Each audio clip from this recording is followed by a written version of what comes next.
Go ahead and launch. All right. Well, good afternoon, everyone. Welcome to yet another event for our Great Plains I-Core Hub Innovation Week that we've been hosting here.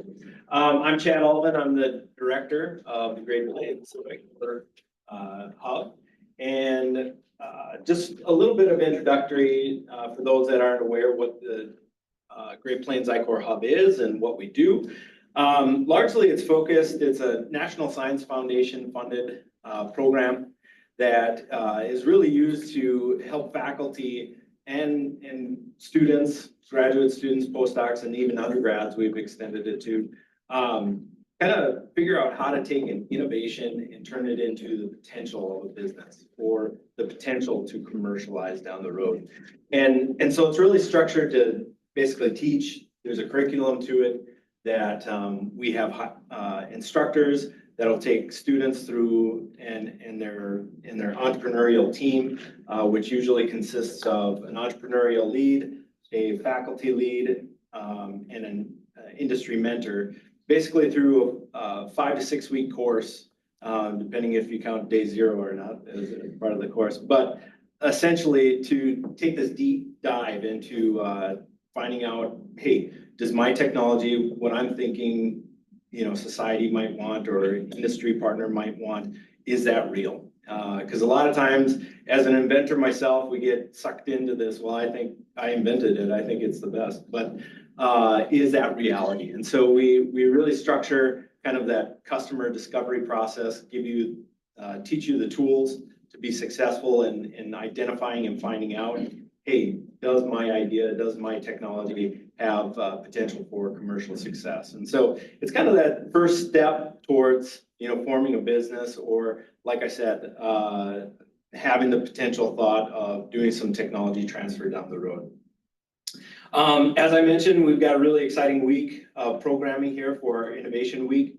We've got a series of events that, if you look at our website, you'll see kind of the structure of what's all involved. We've been involved with the Bioscience Summit that's going on here today. We also have, with our partners and colleagues up at UND, some NSF and NIH, SBIR, and STTR training that's going to occur on Thursday and Friday. The NSF one on Thursday and the NIH one on Friday. We also have an expert instructor in everything I-Core, Max. He's going to lead us on how to use LinkedIn as a really good tool to kind of find the people that you want to talk to, and because I think it's a lot more powerful than all of us really realize, and in finding those that we want to interview and tease out again through the customer discovery process, questions that we have about our technology. And then also, if you're interested, we set up a tour of the Research and Technology Park Innovation Studio, and that'll be occurring Thursday morning.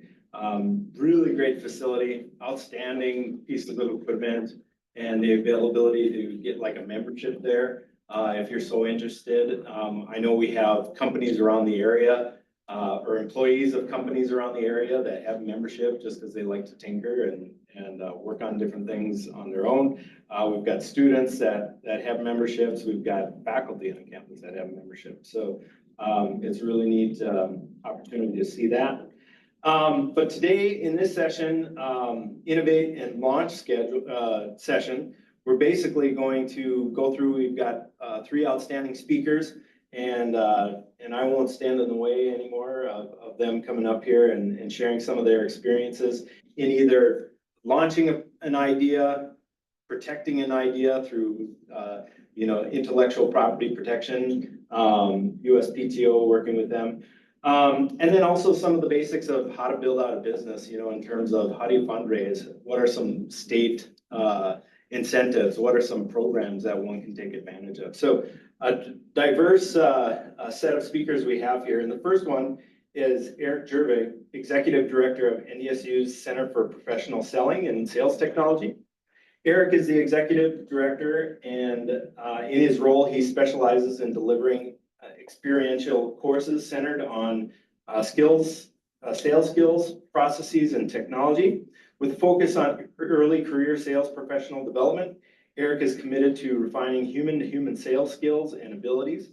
He finds fulfillment in coaching the NDSU competitive sales team and drawing upon insights and anecdotes from his two-decade tenure in the technology industry, as well as from his book, Power to Sell, which was published in 2022. Eric's overarching mission is to cultivate the next generation of high-performing sales professionals. Eric is also an enthusiastic instructor for the Great Plains I-Core Hub. So let's welcome Eric. Thank you. And I'm not good at standing behind podiums, so I am going to Sit down. down button.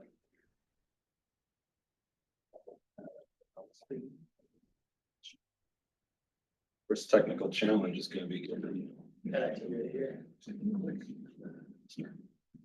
Oh, there we go. All right, we can skip past that slide. All right, thanks for the introduction. So I wanted to start out with kind of a slide that these aren't my words. I honestly wish I could tell you where I read it or heard it. But it's not an original thought from me. But being an entrepreneur is an expensive hobby until you prove you can sell something, right? There have been countless awesome innovations of the world that failed to be commercialized because they couldn't sell it, right? Nobody understood the value. And that's really where I'm going to focus in on today, because understanding value is pretty hard. Value is directly connected to understanding customer needs, what the customer benefit is in a potential product. So sometimes when I ask students in my classes about value, we automatically assume we're talking price, right? Because we're kind of programmed from a really young age to understand price really well. From when you had a lemonade stand to, when you bought all kinds of things that you wanted as a child, and now as an adult, we have those same things, right? Sometimes it's not logical, the things we want to buy and spend our money on. But price and value are not the same thing, right? There's a relationship, and we need to understand that, but they can be wildly off the mark when we talk about price and value. And I'm going to give you some examples of that today. So, few first thoughts around value. This is the slide that probably has the most words on it from mine, is value equals positive outcomes minus negative outcomes. So that's one way of thinking about a definition of value, right? Like if I buy something, there's positive outcomes to that. Again, that can be a functional outcome. It can be a social or psychological benefit. And then minus the negative outcomes. And price is a component of negative outcomes. If I buy something from you and I give you $100, it's a negative to me that I had to give you $100, right? So price is in that equation, but they're not the same, right? Another way to think of value is the space between two possible futures. The future if I don't buy a product today, compared to the future when I do buy the product. And the bigger the differentiation between those 2 points, the more perception of value there is in that person, right? So these aren't probably the definitions of value that you would look at if you looked it up in the dictionary, but I think they're helpful ways to think about value. And I think one of the neat things about value that ties to this concept of innovation really well is that innovation is basically value creation, if we're doing it right. If we're creating something that we can sell, innovation equals the creation of value.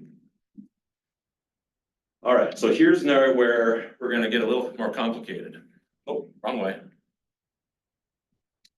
Would you ever pay, I don't know, 1,000, 2,000, 4,000 times more to buy a product than you needed to? There's some students that came in. I'm going to put you guys on the spot. Would you ever pay 3,000 times more to buy a product than you would need to? Majority of the time, no. Majority of the time, absolutely not, right? Most of us, when we think about that, the answer is probably more like, hell no. Like, no, there's not a chance. Why would I pay that? But yet, we spend insane amounts of money on certain things without really thinking about what we're buying. So I brought the most high-tech kind of innovative products possible in this bag of goods here today, all right? I'm joking, not high-tech at all. So let's talk about water, bottled water. The most expensive version of bottled water that I could find is Voss water. So this must be like the snotty version of like high-end water. I don't know how else to think of it. $2.99 for a 16.9 ounce bottle of Voss water. If you do the math, 128 ounces in a gallon, you are paying $22.65 per gallon. So first off, if you've ever bought a bottle of Voss water, don't ever complain about $3.50 gas, right? Because these are way off. Now, I'm curious if the new Fargo homeowner knows what he's gonna pay per gallon for water at his house. Any idea? You don't? I don't know. I can tell you. So the first 2,000 includes some infrastructure charges, but once you get past that, you pay $4.90 per 1,000 gallons, less than a half a penny per gallon. If you compute that out, when you go to the store and buy this, you are spending over 4,500 times more to buy water than you needed to. So what are you actually buying when you buy this bottle of Voss water or any water? Because it's not why, I mean, you are buying water. But that's not why you buy it. What are you buying? The name and the brand and everything that it suggests. So potentially the name and the brand, but there's probably even something more likely that you're buying, regardless of what bottled water you purchase. Convenience. Convenience. Right? So sometimes water isn't water. We think it is, but why would you pay that if you were just buying water when you have easy alternatives or free water here at Berry Hall at the water faucet, right? All right, so water isn't always water. Now we're going to talk about a really good college item, frozen pizzas. Somebody name a few frozen pizza brands that they would commonly buy at the grocery store. Jack, you know, I hear that all the time, Jack's. I see heads nodding. Okay. What do you pay for a Jack's pizza? Any idea? 3 for $1. You're thinking Totino's. You're thinking Totino's back in the 90s, because that's what I go. It's more like 3 for $10 now. Okay. Yeah. Or you go, you know, Pizza Corner, right? If you're a big fan of Pizza Corner, you're probably gonna spend $10 on that, maybe. So I'm gonna let you judge me now, because when I buy pizza, I mean, we sometimes have a pizza corner. Gotta go back to my. Oh, I forgot to mention, if you put that bottle of Voss water in a Stanley mug, it's really hard to compute the math at that point, because it's just ridiculous. But when I order frozen pizza, I have them shipped in from Colorado. Bojo's. I order 4 of them at a time. It costs me about $160 to get 4 pizzas delivered to my house. So about $40 a piece. Now, it's worth ordering. For sure. But let me tell you a quick story. When I was 15, I lived in Colorado with my best friend at his uncle's house for the summer. We were away from our parents. And one day we went on hiking to a lake called Silver Dollar Lake. Beautiful day. We came down, took I-70 back towards Denver, pulled off in Idaho Springs, went to Bojo's. Ordered this 5-pound pizza, because you order your pizza by the pound at Bojo's. You save the crust because they have jars of honey on the table, and you put honey on it at the end, and it's like dessert, right? Just a super memorable thing. When I spend $40 to buy a Bojo's pizza, what am I buying? I'm buying that memory, right? Because I literally, at times in my life, have flown to Denver just for pizza, but that's really expensive. Compare that, for $40, this is cheap. Because I'm not comparing it to buying the pizza corner. I'm comparing it to an airline ticket or a really long road trip. Either way, it's worth it though, if you haven't had it. You're tired. All right, so water isn't always water, pizza isn't always pizza. These are super simple products, consumer products, not technical, complex innovations. But we struggle to understand value of everyday products, right? Understanding value is super messy. Because what you might value, I might not. I spent the weekend driving around in Kentucky visiting distilleries. It's like an adult version of Disney World, all these gift shops selling all kinds of stuff. Another questionable decision about value, let me tell you. Value is in the eye of the beholder. And that's one of the things that's really complicated or complicating when we, are an entrepreneur and we've come up with a great innovation? Is it something we are so excited about? It's something that we just think is, we put all of our passion and energy into it. But if we don't validate that with the market, with prospective customers along that journey, we can really be blindsided by building something that we can't sell. And then you are into a really expensive hobby, like I said at the beginning. So let's talk one more thing. A super innovative product, Dawn dish soap. So I don't know exactly the timeline on this, but I'm going to hypothesize, 10, 15 years ago, people were sitting around at Dawn thinking, how do we sell more soap? Right? How do we sell more soap? And somebody was like, well, you don't have to sell more soap. We just have to make more money. And somewhere in this meeting, I bet somebody said, well, how about we sell less soap for more money? And they probably all laughed like, yeah, sure, that sounds great. Wouldn't that be nice? They did. Oh, keep going the wrong way with this. So this you can buy at Target for about $2.50. It includes 22 fluid ounces of soap, like it has for probably my entire lifetime.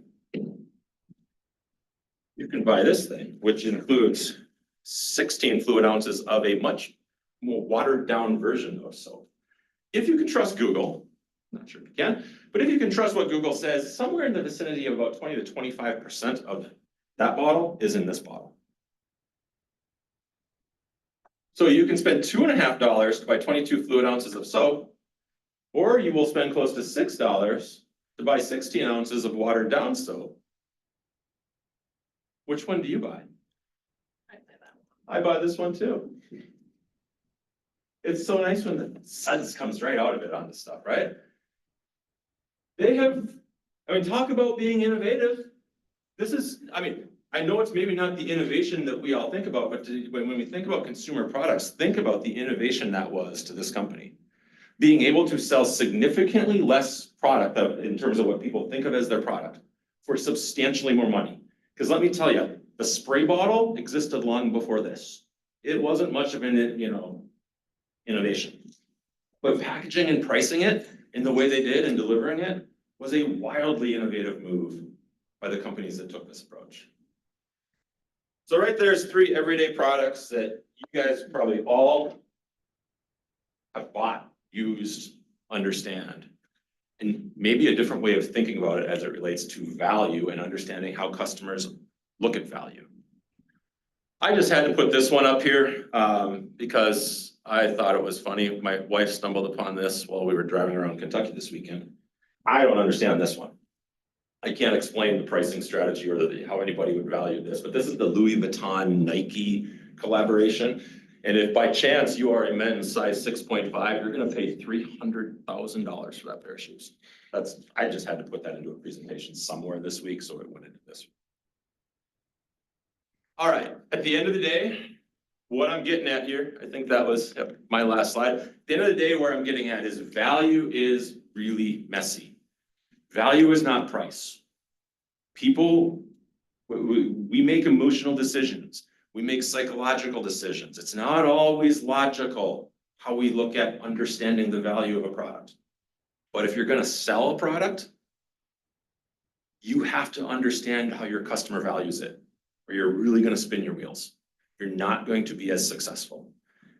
And so when we're thinking about innovation, when we're focusing a ton of time on products and all the exciting things, whether it be writing code or creating some new technical product, don't shortchange the time to understand how your customer looks at it. It is super vital to being successful. Any questions?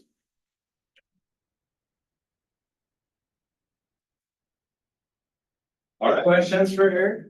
We'll have time for questions at the end. That'll work too. Yes, we plan to have a panel at the end here and pull up all 3 speakers for a little bit of Q&A. But thank you very much, Eric. Another thing that I forgot to mention off the bat, to kick this off is kind of who all is part of the Great Plains I-Core Hub. And we have 10 institutions that make up the Great Plains I-Core Hub. And they're located within North Dakota, South Dakota, Nebraska, Wyoming, and Montana. And so we've struck this nice basically network of universities to basically recruit our teams that participate in our hubs, but then also our instructors and our industrial mentors. And so as we're in our second year here as a hub, we've been able to establish these great networks, and our team, got to give it up for all the marketing that we do across the different institutions and going out and meeting with our partners. They too are part of a lot of the programming this week for the Great Plains I-Corps Hub. We've got programming going on at South Dakota School of Mines. We've got UNO, correct? Having some programs going on this week, Wyoming. And so really fun partnership, and we're getting ready to have our annual meeting, which will be held here in Fargo later in October, where we all of us get together. So anyway, just wanted to give you a little history and structure on the Great Plains I-Corps Hub. Before our next speaker here, which is Dr. Noel Anderson. He's an independent consultant of innovation and innovation. Dr. Anderson earned his PhD in computer engineering from Iowa State University. He was on the faculty of the electrical engineering department here at NDSU from 1988 to 1994. Prior to having a 30-year career out in the ag and equipment industry. He worked for Concord Inc., Case Corporation, now CNHI, and John Deere most recently. While at John Deere, his work included intellectual property strategy. He played a major role in developing the John Deere intellectual property strategy process and has led numerous IP strategy projects. In 2019, Noel was named John Deere Fellow in Strategic Intellectual Property. In 2020, Noel became the first intellectual property lead for Deere's Intelligent Solution Group. Key focus areas included ISG intellectual property strategy definition, execution, promoting the culture of an everyday innovation, as well as supporting ISG's intellectual property committees. In 2024, Noel left Deere to become an independent collaborative consultant and educator on invention, innovation, and technology. Noel's creativity and prolific invention was recently recognized through the issuance of his 200th U.S. patent. That's just unimaginable. I'm working on my 5th. So many of his patents focus on ag equipment, automation, and autonomy, spanning tillage, planting and seeding, crop care, harvesting, and logistics. These patents have garnered over 4,600 forward citations on later granted patents. Sensing, machine health, machine intelligence, ag UAV applications, and precision agriculture are other major themes in his patent portfolio. So let's give it up for Noel, and he's going to talk to us.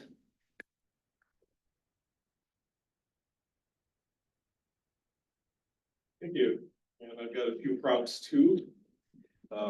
It sounded really good. So thank you for the introduction and a couple disclaimers. One is that I'm not an attorney, so I don't give legal advice. A week from today, Tom Kading is going to be presenting for I-Corps, and he is a patent attorney, and he gets a full hour to talk about it. So I'm not going to touch on logos and trademarks and things like that today. I think he will. I'm going to be focused pretty much on patents. And you've gotten the bio. And 4 things I want to cover today. First of all, some definitions. Then secondly, why patents can be valuable, protecting the value and the price. And then patent protection can be lost. And so I want to talk a little bit about how to prevent that loss. And then I'll share with you a 5-point rubric that I use for evaluating whether or not an invention should be patented. So we talk about patents and inventions and innovations. And so I define innovation as invention plus application. And application can be split into commercialization, selling it to a customer, internal use, which is usually manufacturing, and then you can put it into a what I call a pantry and have it available for later use. So you might think, well, this is not something we're taking to market right now, but 10 years from now, we might. And then invention, I view as a spectrum. So on one end is the textbook design, We've got lots of students here today working on textbook designs in various classes, hearing lectures on textbook designs, and nothing patentable there. On the other end, you get the first of a kind. I like to use the Wright brothers aircraft as an example there. And then in the middle is this fuzzy thing called patentability. And in order for something to get a US patent, it has to be patentable subject matter. And so that would typically be a system, a method, a material transformation. In the US, you can get plant patents, and then there's some other finesses of those categories. It has to be novel. It can't be a copy of something that's already out there. And it needs to be non-obvious. And non-obviousness is where the fuzziness comes in, because when you send in your patent application to the Patent and Trademark Office, the examiner looks at it and then comes up with this hypothetical person that has ordinary skill in the art. So I usually think about people here at NDSU, faculty, students. I go up to the tech park, think about engineers there, and what's an ordinary person amongst that group. And then the examiner will assume that that person has access to all the public information that's out there. And as someone who has a patent tool available, it's very easy to have the text of like 120 million patents available. There's all the online journals and publications, there's trade literature, there's hundreds of millions of things that go into that. And so if the examiner can find maybe 2 or 3 that this hypothetical person would combine to come up with the invention, then it's considered obvious. So why are patents important? Well, if you do get a US patent, or in any other country that has a patent system, you are able to prevent others from making, using, or selling what's covered by the invention. And notice that it prevents others. It doesn't allow you to do it because your invention may incorporate something that someone else has a patent on. And that person might have something in their invention that someone else has patented. And so, for example, with a cell phone, I read a statistic a number of years ago that there are 250,000 patents covering everything from the transistors and the integrated circuits all the way up to the shape of the case. And when Apple and Samsung went at it a few years ago on the shape of the case, there were 10 patents involved. The initial judgment was $1 billion. And so here's $100 million patents. It's like, boy, I'd like to get some of those in my portfolio sometime. But of course it was appealed and the dollar amount decreased. But at least in that initial ruling, it's like, wow, those are valuable patents. Trade secrets would cover some other things. So if you have a pure algorithm that is churning away in the heart of a processor somewhere, that by itself would not be patentable. And so by the rule of patentable subject matter, you can't get a patent on it. If you have a physical effect, you could, and that's another discussion. There are also other times that you might choose a trade secret when you could get a patent, and we'll get into that when we get down to that rubric. But just want to highlight trade secrets as another way to protect intellectual property. And my running example today is the coffee cup sleeve. And these were a hot item back in the early 1990s, at least from a patenting perspective. And the first takeaway is that it doesn't have to be complicated in order to get a patent. And so we've got a piece of corrugated cardboard, it's glued together at the ends, and it has a kind of a loop or band shape like this. That's pretty much all there is to it.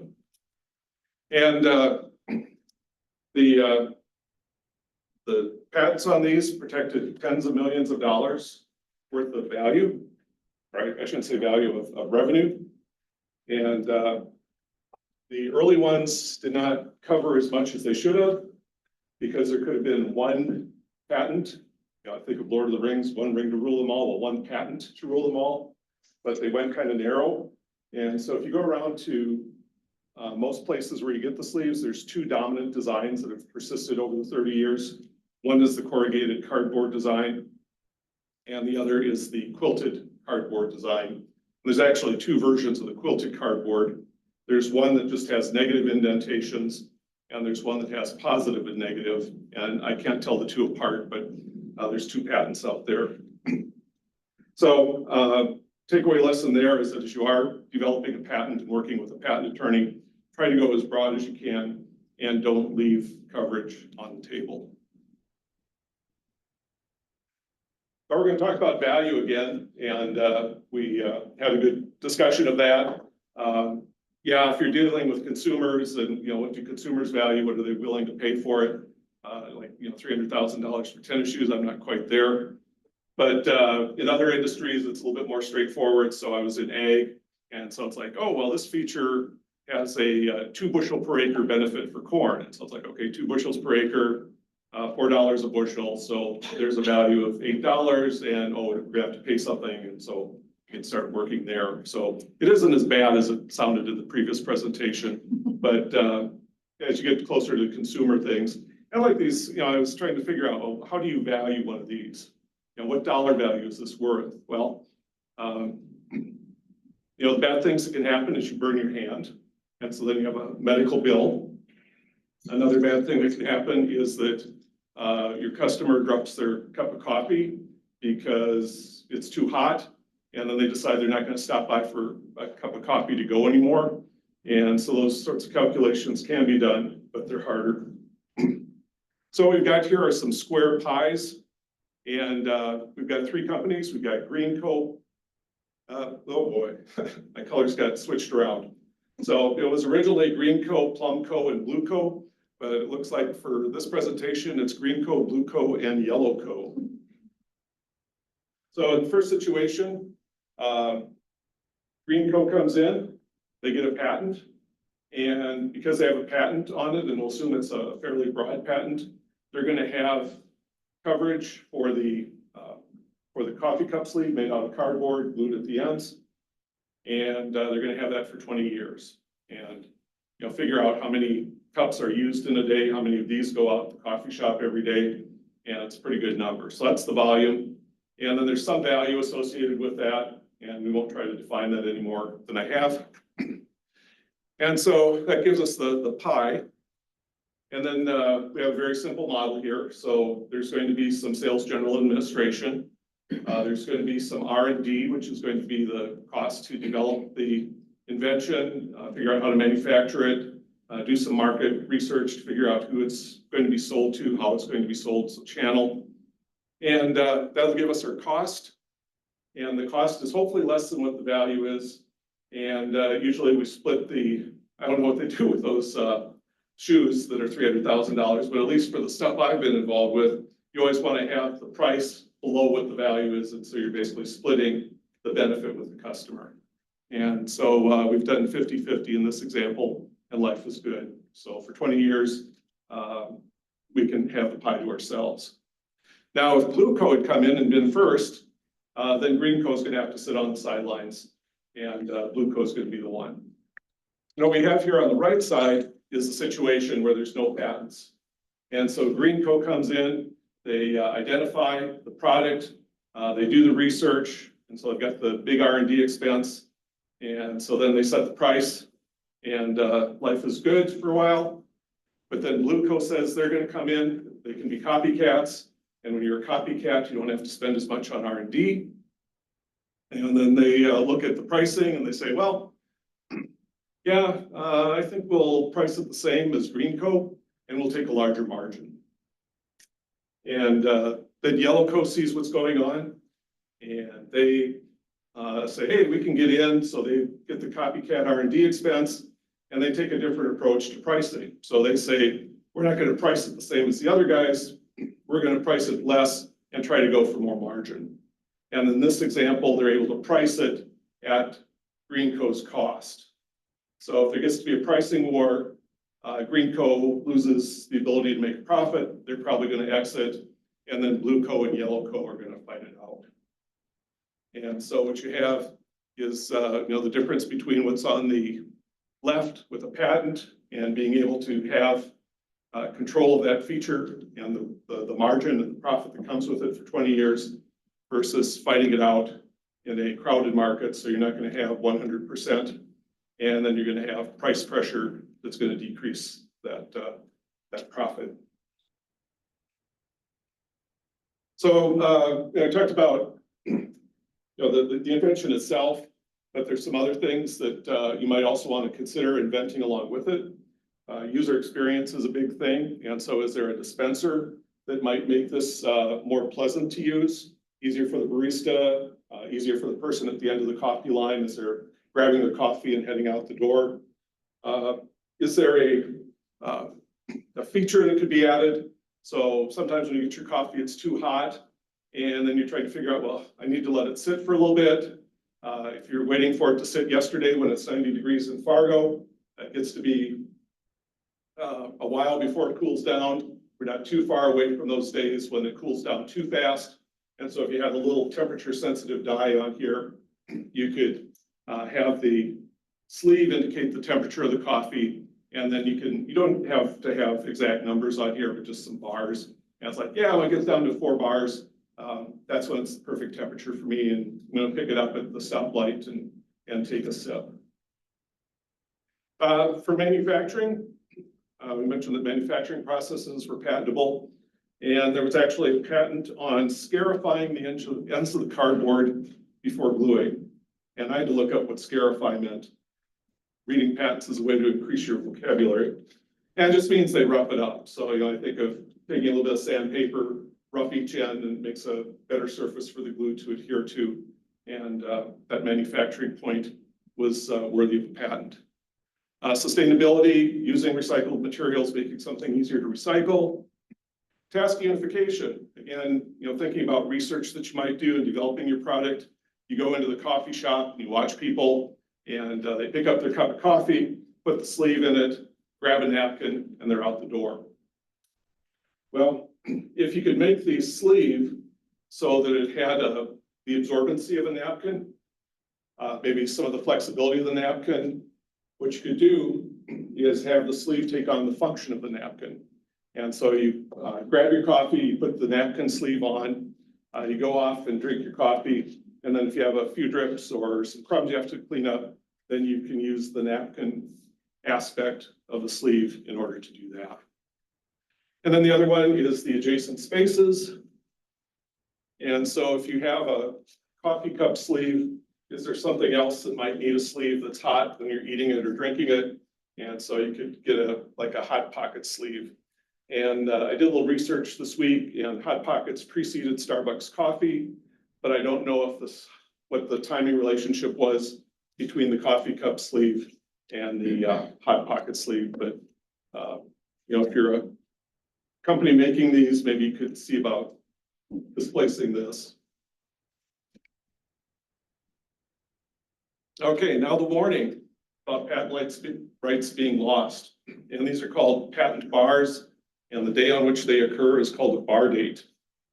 The first one is that if you publicly display your invention before you have a patent application, that's a bar date. And for those in the academic environment, here's some possible events that might affect your idea. So if you're doing a grant application, check what the confidentiality is on the information, and also be careful in any of these cases about how much you're disclosing. So if you're talking about, oh yeah, cardboard and glue, well, that's not this invention. It's certainly important aspects of the invention, but it's not the invention. But you don't want to describe in detail that this is for a coffee cup application and you're gluing the ends together and getting the band that's going to go around the cup. My egg is showing through here, so like field days, might also think about trade conferences.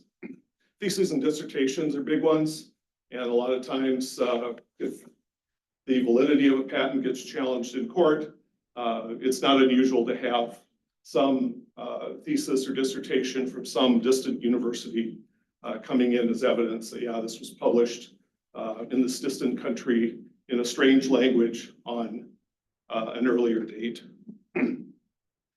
Also, if you have people just swinging by, so if you're a garage inventor, if people are swinging by your garage, or you have lab tours in your department, all of those might constitute a public disclosure if your invention is sitting out on the lab bench the day that the folks come through. The other one is offer for sale. And so You start making these in your garage before the patent application is filed, just to try out at home. And your neighbor comes by and says, hey, that's cool. Well, you got an issue there with public disclosure, but then if you say, hey, I'll sell you 20 of them for $1, offer for sale, bar date kicks in. In the US, that starts a clock for 1 year, and you have to get your patent application filed within that 1 year. In the rest of the world, it's pretty much immediate that you lose your rights. And as we said, like $10 million per patent here in revenue protection. And so not having a patent on the design would be significant. In conducting market research, you want to be careful with what you disclose. And so I understand this is covered in the I-Corps training, that when you are talking to different parties about your ideas, you want to focus on their needs, not so much on the particular solution. And we'll talk momentarily about what to do when you do want to show a prototype or concept drawing. And then also, there's an issue with co-invention. I get to use more props. So and let's pretend this is a paper cup and not a styrofoam cup. But you're talking with someone and they say, yeah, I don't like getting the coffee because you put it in the paper cup and it's too hot. And so I went out in the garage and I cut a piece of cardboard off of a box. And what I do is I wrap it around the cup and then I hold it. And then when I put it down, well, then I have to, it's fumble around a little bit as it's wrapped. Then you go, hey, but you could glue the ends together. And then once you glue the ends together, it stays in place. Well, that's co-invention. Someone brought the cardboard, you brought the glue. Now you got an invention that's cardboard glued with ends glued together. Now, why is that a challenge? Well, you can go off and patent that together, but without an agreement about IP ownership, the default is that each party independently owns the patent. And so if you want to go off and say, well, I'm going to start this manufacturing plant in my garage, and I'm going to supply Starbucks around the world with coffee cup sleeves for my garage, okay, you go ahead and do that. But then the other party could say, well, I'm going to go and license this to paper companies and get revenue that way. Well, now you're competing because one person wants to control the production, the other party wants to license and get as many other parties producing it as possible. And like I say, it could get messy at that point. So I got the co-invention issue, and now it's time to show prototypes. So maybe you've got a quilted version, a corrugated version, maybe you, I don't know why you throw a hot pocket version in, but and maybe the unglued version. So you want to show these concepts and get some feedback on the specific concepts. And you can do that. It's good to have an agreement in place. In fact, pretty much need the agreement in place. And there's going to be 4 points there. One is that's non-disclosure. So they can't leave your focus group session and go down the street and shout, hey, look, someone solved the problem and burn your hands on a cup of coffee. Also, just state that your purpose is for research feedback. Make it clear that you're not offering this for sale and it may never be for sale. And then finally, if there is some sort of co-invention or maybe the person that comes in says, hey, I just cut up some boxes in the garage and I glue the ends together. Maybe they've got the whole invention. Make sure that if anything like that comes up in the focus group, that it's assigned to the researcher. And one thing that can happen if you don't have that is someone could come to a focus group and then a few years later after your product's on the market, come and claim that, well, I was in this focus group, I shared the idea, and they stole the idea from me, and please give me money since it's a hit product. And so if you have that agreement that's signed, then it's very clear that they assign the IP ownership or the IP ownership to you. The other thing is once you have the return document, make sure it is stored someplace that's findable.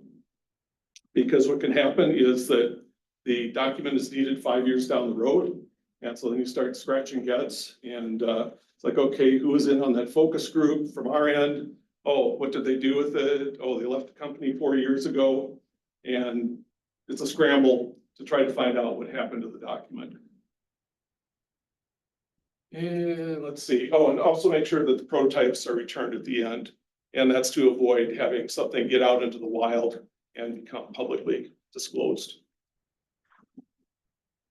And finally, we're up to the big five. So if you do have the idea for the next beverage holder technology, and you know, there's a lot of trash. You know, these probably don't get recycled as much as they should be. And there's the cup issue, and sustainability becomes more important as time moves on. So, you know, whether it's that idea or some other, 5 things to check. One is just the 3 legal requirements. So is it patentable subject matter? Is it novel, not a copy of something? Is it non-obvious? And then we get into 2 business related ones. So the first one is detectability. If I don't get a patent, what's the likelihood that a competitor could come in and reverse engineer it? And so on one end of the spectrum, we've basically got this, and it takes about 5-10 seconds to assess that this is a piece of cardboard that's glued at the end. So very detectable. On the other hand, if you have an algorithm that's churning away in the computer, and even if it does have a physical effect, which moves it from an algorithm to a method, which is the patentable, you could have lots of variables going on. Engine control is a great example. The engine in an internal combustion engine is going to have the spark plug fire, and it's going to take tens of inputs in determining exactly when that's going to fire, and maybe some other parameters like fuel air mixture and so forth. And so when you have like 30 variables, it's going to be very hard to reverse engineer whatever algorithm is going on there. So that would be a good example of something which is patentable because it's controlling the firing, it's controlling the fuel air mixture, but it's very hard to reverse engineer. So you might not get a patent on that or choose not to get a patent on that. And then if you don't get a patent, or if you do get a patent rather, and spend the money, what's the likelihood that someone will infringe on it and then you will be able to detect the infringement? And so again, if it's a piece of cardboard with 2 ends glued together, pretty easy to walk into a coffee shop and assess that. On the other hand, if it's the example of the engine control, it's going to take a lot of effort in order to figure out exactly what the algorithm is for controlling that engine. And then the final one is the business case. Excuse me. A rule of thumb is that it costs $25,000 over the lifetime of a patent per country that it's issued in, and you have to get a patent in every country you want to enforce the patent or have it protect your invention. It varies a little bit across countries, and it also varies with the organization size. So this is the rule of thumb for large companies. You know, if you're someone like me in the garage, there's what's called a micro entity, and that's a significantly lower rate for the micro entity versus the Fortune 100 company. But at any rate, you're going to have to make that evaluation with the example of something that is protecting tens of millions of dollars of revenue. The $25,000 isn't too bad a deal. On the other hand, if the value of your patent is maybe $10,000, it's still some money, but it's not going to cover the $25,000 in patenting cost.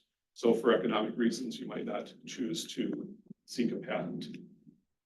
So in summary, we've got patents as preserving margin and market share, i.e. profit. The patents can be lost if you're not careful with the information about your invention prior to filing for a patent application. And then intellectual property management is something you should consider sooner rather than later in your inventive journey. And so with that, I will say thank you and turn it back over.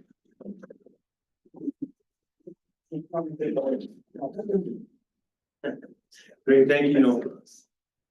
And I've got some questions during the Q&A. Now you got me thinking. All right, our final speaker in this session, and then we'll have a little Q&A panel with all 3 speakers, is Lisa, and she'll be joining us online here.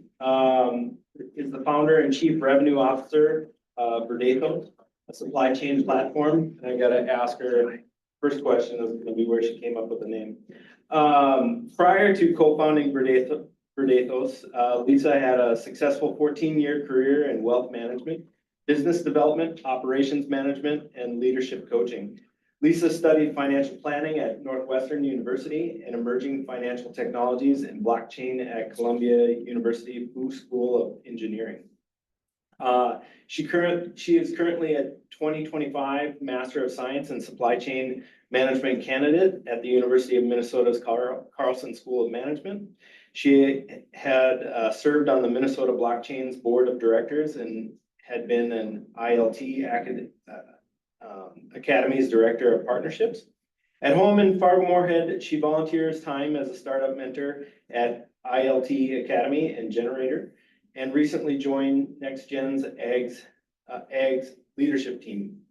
Lisa believes that advanced technologies will play a key role in global trade by enhancing trust and scale, helping farmers and supply chain participants of all sizes participate in sustainable trade. So with that, let's welcome Lisa.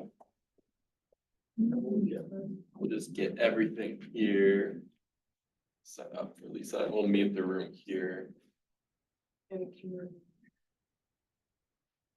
Unmute.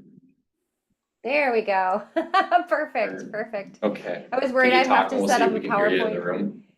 Can you hear me okay Okay, we right don't now? quite hear you yet, but we'll just make sure that the room settings are correct.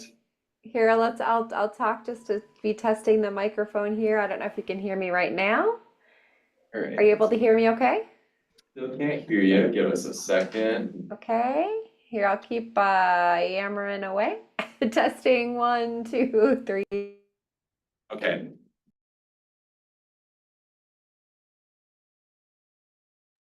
You could unmute yourself. We changed the source and then I think it worked. You have to.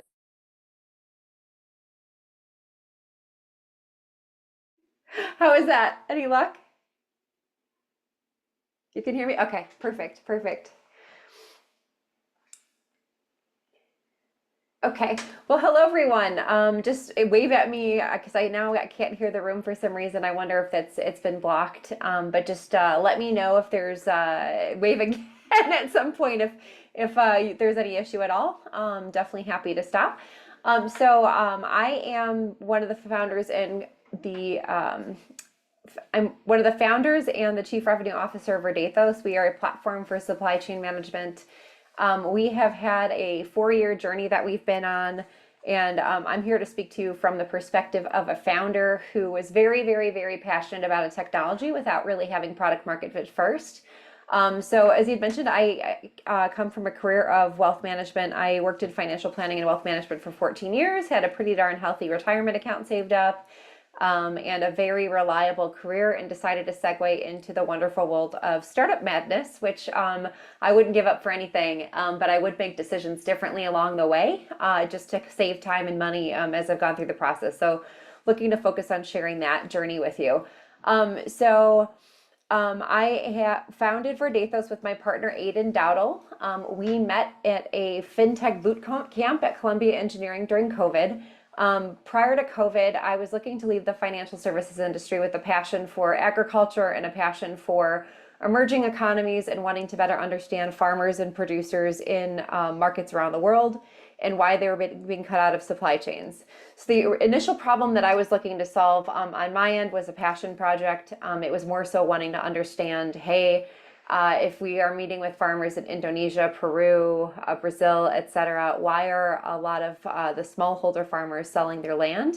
And we learned that there were a lot of large companies, the Fortune 500s, were starting to require full traceability to the original source, and they were realizing that it wasn't scalable. So for me personally, I spent about 1.5 years abroad going and talking with producers to try to understand the problem that they were having and why they were getting cut out of supply chains.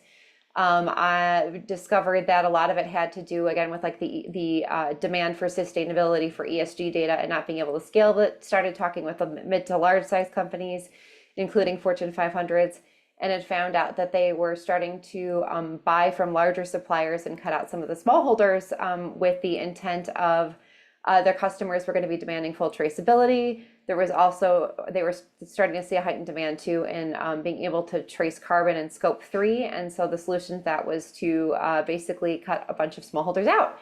So for me, the passion project was around wanting to learn, is there a way to scale this problem? During COVID, I decided to go to a fintech boot camp through Columbia Engineering. And when I met my partner, Aiden, he had worked for Wilmar, which is like an Asian Cargill. They are the largest agricultural company. They're vertically integrated, and they are based out of Singapore. And they control about 38% of the world's palm oil. Palm oil is tremendously responsible for deforestation. And so a lot of the smallholders in palm oil supply chains in emerging communities there was a big threat to cut them out. Aiden came from the opposite side of it. He comes from a big agribusiness family that had done a lot of work with palm in the 80s. And so a big reason why there's a lot of palm oil being used today is a part of their family's journey. And now he was looking to figure out how to scale the sustainability aspects and kind of reverse a lot of the work that was being done. So for us, we decided to come together and form a business and start solving a problem. We were very passionate about blockchain at the time. I come from Minnesota Blockchain's board of directors. I've been a big advocate for like the technology and finding practical applications for it in the marketplace. And so my journey started with, I have a technology that I understand. I have a problem I'm looking to solve. And so like, let's take the technology and solve the problem. Now, we spent a good year doing research on how to solve the problem, but not enough research on wanting to understand the customer's needs and what was actually going to get them to make changes. And so for us, we started building a platform because there was a lot of buzz and hype around blockchain and supply chain. It sounded like a natural fit. And so for us, we just started looking at, both quit our jobs, decided to start spending our own money, and started to look to solve the traceability problem using blockchain. What I'm going to take you through today is like a couple of different decks that illustrate the journey that we've been on, because it just shows where we were and where we are today, and how that's made a huge difference for our business, and really finding product market fit and how deeply rooted it really needs to be in customer discovery, and not on making assumptions around your customers based upon past experience. Hey, Lisa, One thing that was mentioned. putting it in presentation mode. Okay. Let's see. It's kind of funny. I actually don't use this. Do you know where the button is in this one? Because I don't use slides anymore. Kind of funny. Let's see, slideshow. Did that work? Okay. Can you see now? Yes. Awesome. Yes. Okay. Cool. Thank you. So this is a deck that we brought to a lot of folks. We're like, hey, there's this problem. The world's really disconnected. Y'all are working on, spreadsheets, and there are a lot of manual processes, software is disconnected, and we've come up with a solution to connect it, to help with this headache that you're having. We have this wonderful solution called blockchain that's going to actually go and take everything that you're doing and be able to connect all of these dots in real time to make your life easier. And also it's going to help you from a cybersecurity standpoint, because people won't be able to go in there and actually make changes to your data. And so when we brought it to them, we're like, we've got this app. It's going to basically there'll be events that'll be triggered, and we educated people on how that would work. A lot of our earlier deck, I'll actually scroll back a little bit, went into things like, here are the fundamentals of blockchain. There are all these like silly graphics that we made to create it. Spent a lot of time on that. And so really approach the market with we're going to educate you on this brand new technology, and we understand it deeply. And so we think that this is the solution for you based upon the problems that we saw in the market ourselves, without actually asking for what's the true problem that people are willing to pay money for. I would say where this evolved to is I now lecture at the University of Minnesota on supply chain technology. It evolved to, here are the companies that went under in 2022, 2023 from using blockchain technologies and not truly understanding the costs and their product market fit. And here's the decision-making tree to use to decide whether or not it's the technology for you. For us, for our product, completely pivoted away from blockchain and spent a good year and a half after that doing true market discovery. So we moved away from that. We also brought on our CTO, Kevin. Kevin is the original inventor of tap-to-pay technology that you find in your phone. And one of the things that Kevin was really talented at, which he helped shape our team, is when he worked for Sprint, was basically called by 4 cell phone carriers to come together. So Sprint, Verizon, T-Mobile, and one other, in secret, were asked to come together and figure out a different way to create and innovate around payment systems. There are 4 companies that run very, very differently for very competing sets of goals. And what they were very focused on is, if we're going to change the world of payment, we need to understand a couple of things. One, like, how do we make this as easy as possible so that somebody just can walk up to a payment terminal and pay with their phone? And what does that need to look like? Another piece of it was, if you're going to change the entire world of payment technology, it's not just the phone that has to be changed, but it also has to be the way that each of the machines and on the systems that people are actually making the payments at around the world have to change how they're receiving payment. And so throughout the innovative process, Kevin was in charge of the technology aspects of it. Verizon was in charge of marketing. And then the other 2 were in charge of very deeply digging into customer discovery and digging into what the business use case would be. So also looking at what the ROI would have to be if they implement this technology. What is the cost going to be to the cell phone carriers, to the businesses, and to the customer? How much money are they going to actually have to spend on converting these systems over, and when do they start to see that return?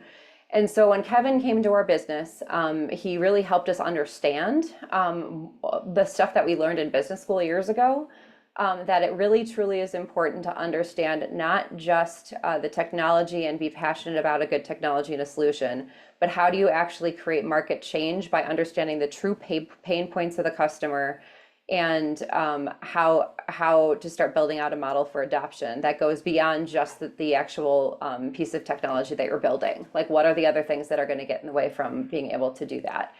And so for us in our own journey, we decided, okay, the next step is going to be to work with this company that is very interested in building a platform for supply chain management. They control 14% of the global palm oil market, and they have a real live use case that they're willing to pay money for. So the European Union had passed a piece of legislation last May, basically saying, or I'm sorry, 2 Mays ago, so May of 2023, basically saying that all palm oil, coffee, cocoa, rubber, timber, pulp paper, leather, all of these materials that are highly responsible for deforestation around the world, they need to be able to prove that they were sourced from a place that was geographically deforestation free from January of 2020 on, if they're going to be shipped into the EU for manufacturing. So if you look around you, we're talking coffee. I mean, Europeans love coffee and cocoa, but also things like the materials your furniture is made out of, rubber, so car tires, things that are in everyday products. If the European Union is going to manufacture them within their borders, you have to prove full traceability. And a lot of these materials are made in places around the world where that is not an easy thing to do, and it's definitely not easy to do it at scale. So that tugged at my heartstrings, because I'm like, okay, like this is a problem that I'm really passionate about wanting to solve. So we signed a contract with the company and started building a platform to deal with traceability and deal with the sustainability pieces internally within that company. And so for us, we built a platform with them that we had intended to sell across the market, that was very focused on connecting the dots internally and doing a complete digitization project for their shipping, for their for their sourcing, for their sustainability team processes, for their satellite monitoring of the land, and getting all of these different departments on one system. So we spent a good year building out this product that fit them very well, meeting with companies like Cargill and ADM and Bunge and companies that are middle market and all sorts of different sizes. And one thing that we're finding as we dedicated a lot of time and money into building this platform is that all of these other companies were already doing similar projects internally. And that was something we grossly underestimated.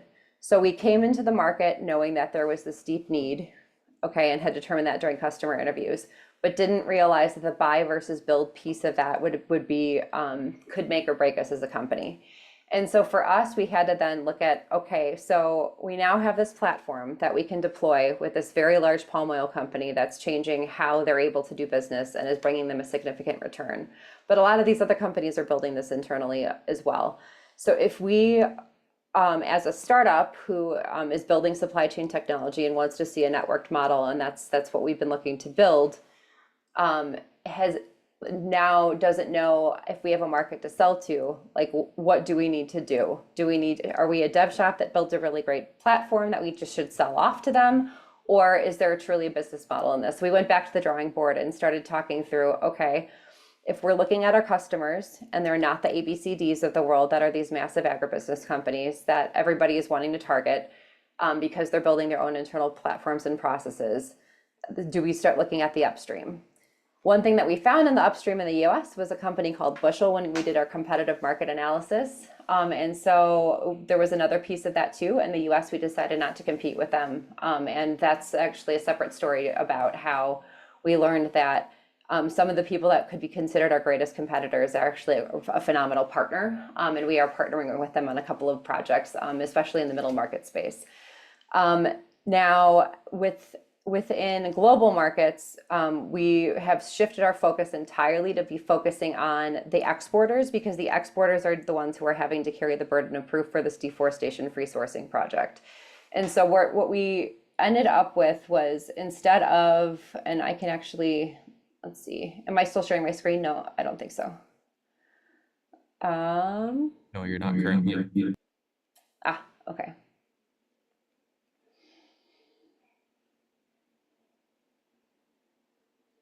Let's see if I can, yeah, there we go.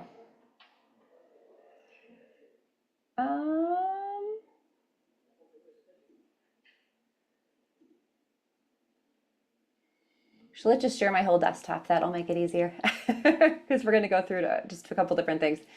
So when we built out the platform, there were several modules that we said, okay, if we're able to solve for this European Union deforestation regulation, and here I'm gonna,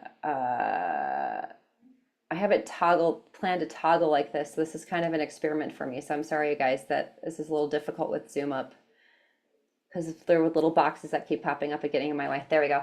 So for us, we looked at what are the 8 main problems that are needing to be solved in order to meet this deforestation regulation.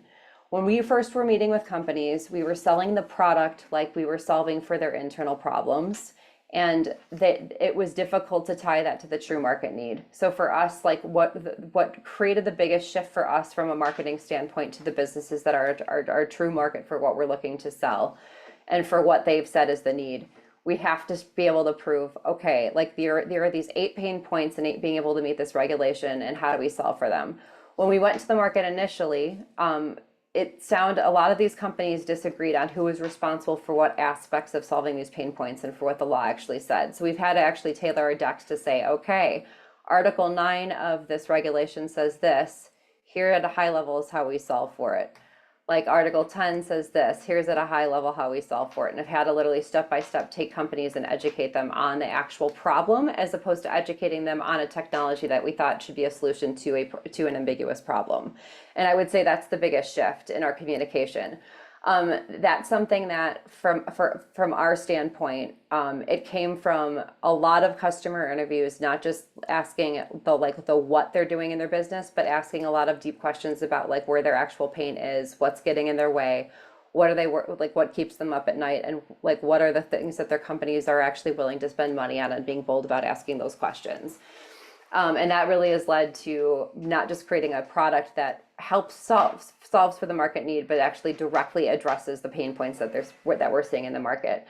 To the patent conversation, that is a very, very tricky one for us because we're a software platform. So like, for instance, we have satellite technology. A lot of it's built off of open source satellite models, and a lot of other companies are doing things that are similar.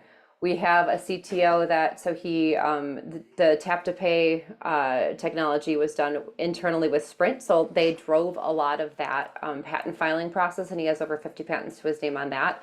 He then left them eventually and went to a company called Corefire Engineering, where they developed the original wallets that were purchased by Google and a bunch of other Fortune 500s. His experience working for Sprint and working for the wallet company were markedly different. But there still were patentable technologies within the wallet, and they were able to sell it with a $1 billion plus exit. What he's looking at now is within the platform itself, it is very, very difficult to patent software. So for us, we're very focused on having to execute at a very high level with regard to how we're solving for these problems and the initial customers that we're onboarding and how we're building a quick network model across with those customers. And then also from a customer onboarding standpoint, we have a tremendous amount of focus on how we're going to serve those customers in a way where they truly feel seen and heard. Because if we just throw a technology at them, they won't stick. But the patent piece is a very difficult one. And I'm really happy to talk with anybody who has any good advice on that offline, because as a founder, would love to hear anybody who has suggestions. There's modeling built into the platform that we can look to solve there. What I will say is the difference between those two pieces of it. I spun my wheels for 2.5 years. I worked in financial services. I started with over $500,000 in my accounts from literally my own blood, sweat, and tears and life savings. I did not come from a wealthy family, so that was stuff that was self-built. And I've spent my personal savings and basically set thresholds for myself in which I would not spend any further on building the business, and continue to do so, and blew up basically retirement accounts, thinking, okay, at age 40, I'll have to restart at some point. I know this is a terrible idea, but did it anyway. I honestly think I would have saved myself that if I would have continued working at least part-time or as a consultant during that first 2.5 years while having to learn those lessons of product market fit. So I guess as I stand before you, it's not to scare you, because I love what we do and I wouldn't give it up for anything in the world. Like, I absolutely love it. Now, what I will say is just make sure you really truly understand the needs of your customer. And again, like what was mentioned earlier, that doesn't mean you have to give away the keys to the kingdom or the secrets that you have that you actually do need to patent. But really understand like what their pain points are, and are they actually pain points? Because you might have a great idea and a bunch of your friends might egg you on and be like, yeah, that's awesome, man. That, like, I wish I had that. That's a great idea. But just like whatever you can do to be really inquisitive and understand, like, is this something that people are actually willing to pay money to solve? That is critically important, and I can't stress that enough. So definitely happy to answer any questions in Q&A, but that's a little bit about our own journey.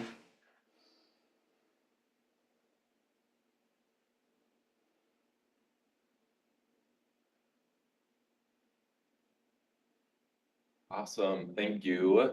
Gonna remove your spotlight, and spotlight the room so that we can see everybody. It's funny when it's so quiet, because it's like, I don't know if anybody can hear or is engaged. So I'm sorry, everybody. I was just afraid of feedback, so I muted our room. Thank you so much, Lisa. And now we'll kind of transition to kind of a Q&A panel with the time we've got left. And one of the big things that I would first like to ask is of all three of you, iCore is really structured so that we teach the tools about customer discovery as that kind of initial step. And Lisa, you talked a lot about it just now, and how that's formed a lot of decisions in your company. But when you draw the line, when you stop, do you ever stop? I kind of think of it as a researcher myself. Once you get into a topic, you realize how little you know, and you just want to keep going. Do you kind of view the same thing with customer discovery? And I would like to, maybe start with Lisa, since we got you online here. I mean, I would say never. I mean, I worked for Fidelity and did a lot of work with like sales and business development coaching. And they, at the time, fourth generation family owned it. It was a $4 trillion company at that point. I'm pretty sure it's exploded beyond that at this point.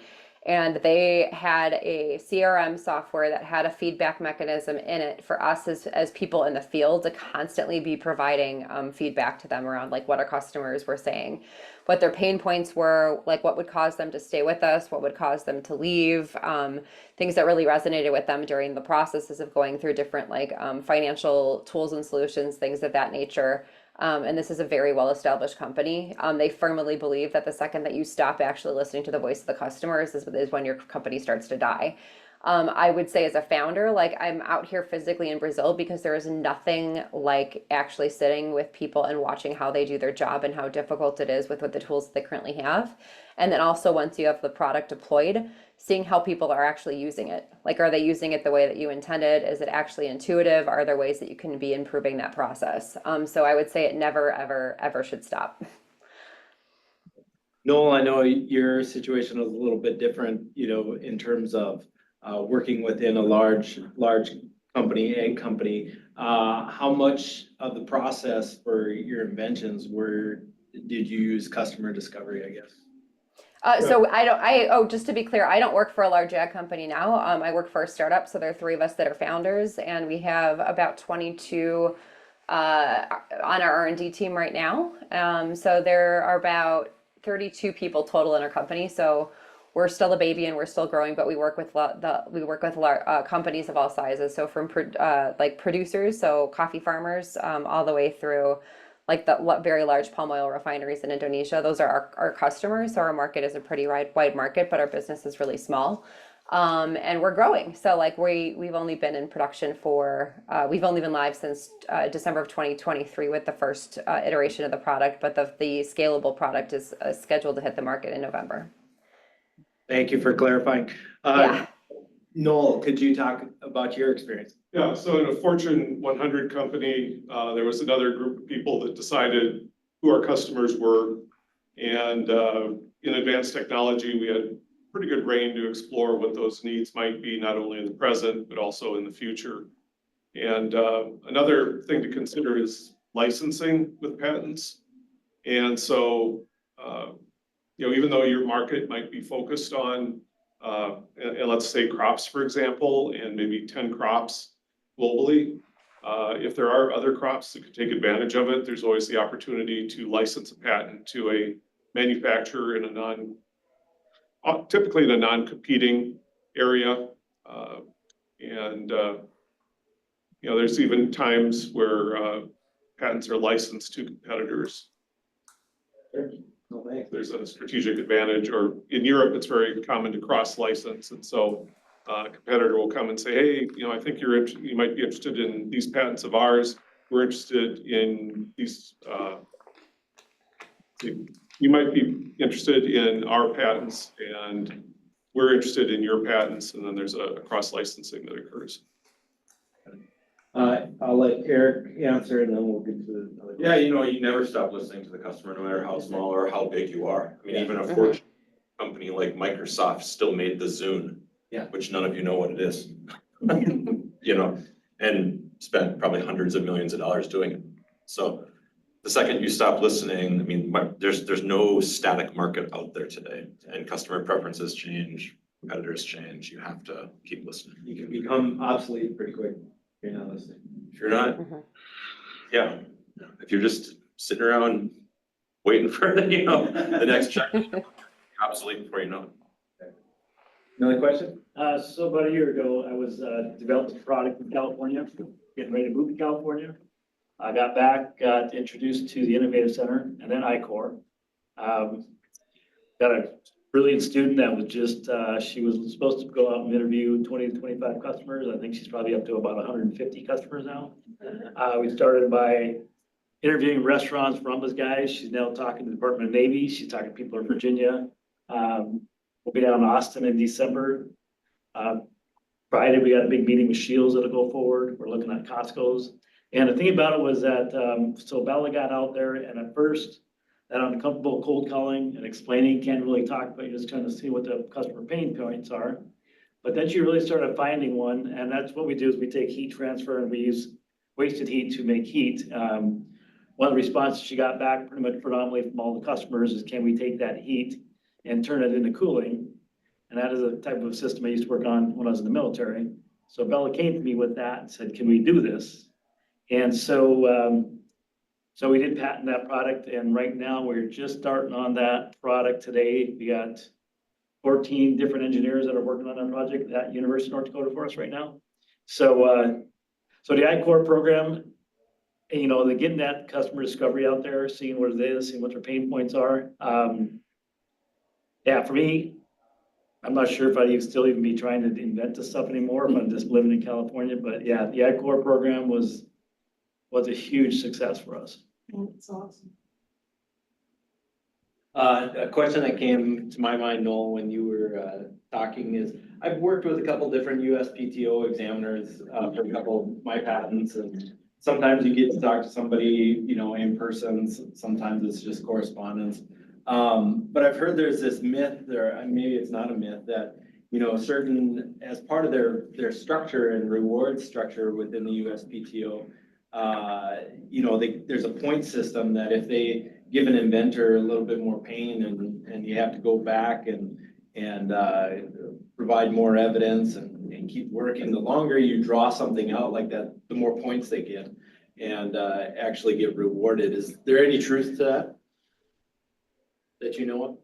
Yeah, I don't have direct knowledge, but from my experience talking to the patent attorneys who interacted with the examiners, you know, like with any organization, there's performance evaluation. Yep. And so, you know, if you have one examiner that's approving everything that comes across their desk and they do like 100 a year, and then there's someone else that maybe approves 1 a year, and it's like this intense deep going back to 18th century technology sort of review. Yeah.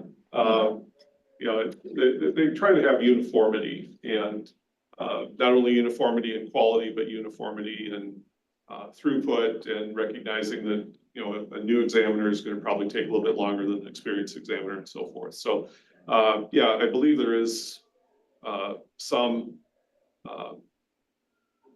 system in place for doing the performance reviews every year. And as with any organization, there's probably some people that game it more than others.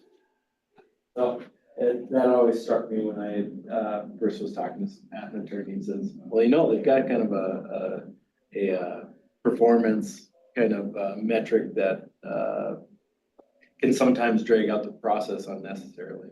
Yeah, if you get through on the first try, that is usually not received as well as if you get rejected on the first try, because if your patent ever goes to court, the fact that the examiner had focused on something and that you would overcome that objection is going to be stronger than if the examiner just kind of rubber stamped it through. Another question we have here, you know, as business grew, and maybe this is more directed at you, Lisa, what were some of the most critical decisions you made in terms of scaling? I know you're kind of going through it, and was it largely based on your customer discovery process or other factors? And kind of how do you balance that? Definitely on the customer discovery process. So like it was learning like what features can we deploy across a market, and how can we configure the data that's in the system to match as much of the market as possible. But a lot of that had come from literally sitting with different team members at a lot of these organizations. So for example, the last week, I spent the time at 3 different coffee cooperatives in Brazil, had to drive 4 hours away from the nearest airport into very rural areas and sit with people on the sustainability team, on the sourcing department, go to the processing facilities and watch how people work, and look at like what systems are they using and how are they getting their job done, how are they communicating with other systems. That's something people could tell me over Zoom if they really wanted to, but I would honestly say without actually physically being on the ground and being able to see what their jobs look like and what they're doing well, what's frustrating, and being able to see where waste truly is from an outsider's perspective, and then being able to ask questions to the people inside around like, if you could wave a magic wand, what would they do differently? Like those sorts of things. It's truly helped us discover our plan for scaling, but our scaling, the scaled platform won't actually launch until November, so we still have to test that, right? We still have to test that hypothesis. But it has been truly understanding, okay, if we look across a bunch of different cooperatives that we're selling the same product to, what can we scale across those different people? Because if we're looking at it just from one, or looking at it from past job experience, which I think I've heard from a lot of founders. It's like, I've had 14 years of experience working in the industry. I primarily was with one company, and here's how I'm going to solve the problem. I would go and look at the processes that other people are doing and see if the product or the process that you're using can be reapplied across an industry, because otherwise you don't actually have scale. Otherwise, on the software side, we're doing a lot of customized developments and having to update environments very expensively every time that there's some sort of regulatory change. So, yeah. Awesome. No, thank you. Thank you. This next question for Eric, you talked about, how one person's perspective of what's valuable versus another can be very different. How, as an entrepreneur, as somebody who's, trying to build a business and sell their technology, how much cost do you try control that or manipulate that? I mean, because I imagine there are ways by endorsements and things like that where you can change the perspective of consumers to see value in something, but it's going to take a lot of effort. Yeah, I mean, you have to think about it, like even the bottle of water, there's different features in that. We don't sell the benefit of each of those features separately, right? Otherwise, I'd charge a half a penny for the water, and I would charge 10 cents for the bottle, and I would charge, $2.80 for the convenience, or something like that. So take a John Deere tractor that has, probably thousands of components and patents. Somebody isn't trying to find the value of each one of those. They're buying an all-up system. They're, a solution to something. And so, I mean, when you're selling that, you have to, in some cases, talk about individual features and advantages and benefits, because people buy benefits at the end of the day, not features. And you have to be able to articulate that. But it's value's tricky on the sales side. And it's not always clear. Matter of fact, it's rarely clear. Cool. Any other questions from the audience? Anybody online or in the room here? Are we lost our? Building on Eric here, there's some aggregation. And so people might want to provide some or assign some value to fuel economy. Well, fuel economy is a number that, like with the car, is on the sticker on the windshield. But it's made up of lots of different components, including the engine controller, choices to decrease the weight of the vehicle, the algorithms for doing the acceleration. So you can come down to a number with that, but then the end consumer can still look at that and put more personal value in the fact that they're doing something for the environment above and beyond the actual dollar amount they save with fuel economy. So that's where the question of value, sometimes we feel like we can get down to a number with value. But in most instances I've ever seen, there's a lot of things that aren't factored into that, even when we can do the math.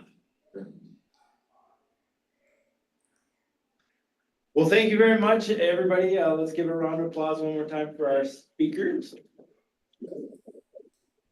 And thank you for participating and joining this session. Like I said earlier, we've got a lot more to our Innovation Week that's sponsored by the Great Plains Hub. So I encourage you all to check it out. Thanks again. Oh, just a really quick too, since I'm not physically there in person, feel free to share my contact information. I am more than happy to talk with other founders about the journey, or just even sit down and grab coffee and just kind of go even through like customer interview questions or things like that that you're thinking about asking. Absolutely happy to help as a peer and as a coach, etc. So feel free to reach out. I'm definitely an open door, and I'll be back in Fargo next week. Great. Thank you so much, Lisa. Thank you.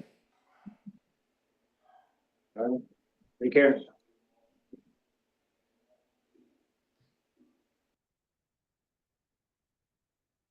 Thanks so much, Aaron. Appreciate it. Talk to you guys later. Yeah. Good to finally meet you in person. Yeah.